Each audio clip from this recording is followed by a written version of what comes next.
క్రీస్తునందున ప్రియులకు ప్రేమతో వందనాలు తెలియజేస్తున్నాను. మే నెల 25వ తేదీ 2025. ఈరోజు దేవుడు మనకు చేస్తున్న వాగ్దానం ఏమిటనగా కీర్తనల గ్రంథము 145వ కీర్తన 14వ చరణం. యెహోవా పడిపోవు వారినందరినీ ఉద్ధరించువాడు, కృంగిపోయిన వారినందరినీ లేవనెత్తువాడు. ఆమేన్. నా ప్రియమైన సహోదరి సహోదరులారా, ఈ లోకంలో జీవిస్తున్న మనమందరం కూడా దేవుణ్ణి నమ్మినప్పటికీ, దేవుని వాక్యమును వింటున్నప్పటికీ, ఆయా సమయాలలో మన చుట్టూ కలుగుతున్నటువంటి సమస్యలను బట్టి, మన జీవితంలో ఎదురయ్యేటువంటి ప్రతికూల పరిస్థితులను బట్టి కృంగిపోతూ ఉంటాం. కొన్నిసార్లు నిస్సహాయ స్థితిలో పడిపోతూ ఉంటాం. అలాంటి భయంకరమైన పరిస్థితుల్లో కొన్నిసార్లు ఆదరించువారు, లేవనెత్తువారు లేక, బలపరిచేవారు లేక మరింతగా కృంగిపోయి మరింతగా బలహీనమైన పరిస్థితుల్లోకి వెళ్ళిపోయిన సందర్భాలు ఎన్నో మన జీవితంలో చూస్తూ ఉంటాం. అయితే భక్తుని ద్వారా దేవుడు మాట్లాడుతున్న మాట ఏంటంటే, నేను పడిపో వారందరినీ ఉద్ధరించేవాడనై ఉన్నాను, కృంగిపోయిన వారిని అందరినీ లేవనెత్తువాడనై ఉన్నాను అంటున్నాడు. దేవునికి మహిమ కలుగును గాక.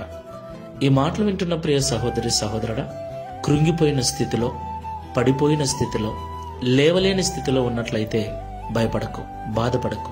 ఎవరు నన్ను ఆదరిస్తారు, ఎవరు నన్ను ఓదారుస్తారు, ఎవరు నన్ను బలపరుస్తారు, ఎవరు నన్ను లేవనెత్తుతారని ఎవరి వైపు ఎదురు చూడకు.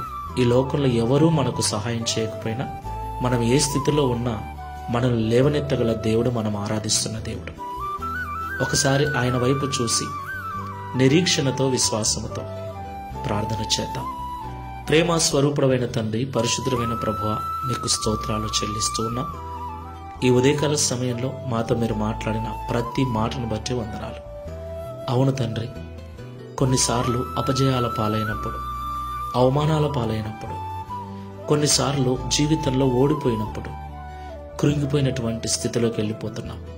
సూటిపోటి మాటల చేత ఇంట్లో వారు, వీధిలో వారు, సంఘంలో వారు, అయినవారు కానివారు అందరూ కలిసి గొంతెత్తి మాట్లాడినప్పుడు ఎదురు సమాధానం చెప్పలేక కృంగిపోయిన స్థితిలో, పడిపోయిన స్థితిలో ఉంటున్నాం. ఆ పరిస్థితిలో ఒంటరి వారమే, ఎవరు సాయం చేస్తారు, ఎవరు నన్ను తిరిగి లేవనెత్తుతారన్నటువంటి నమ్మకంతో, ఆశతో ఎదురు చూస్తున్నాము తండ్రి.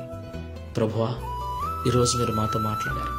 నేనున్నాను, నేను పడిపోవు వారిని అందరినీ ఉద్ధరించువాడనని, కృంగిపోయిన వారిని లేవనెత్తువాడనని మాతో మాట్లాడి ధైర్యపరిచినందుకు స్తోత్రాలు. ఇదిగో నీ వైపు చూస్తున్నాం, ప్రార్థిస్తున్నాం. పడిపోయిన స్థితిలో నుండి లేవనెత్తండి, ఓడిపోయిన చోటనే గెలిపించండి.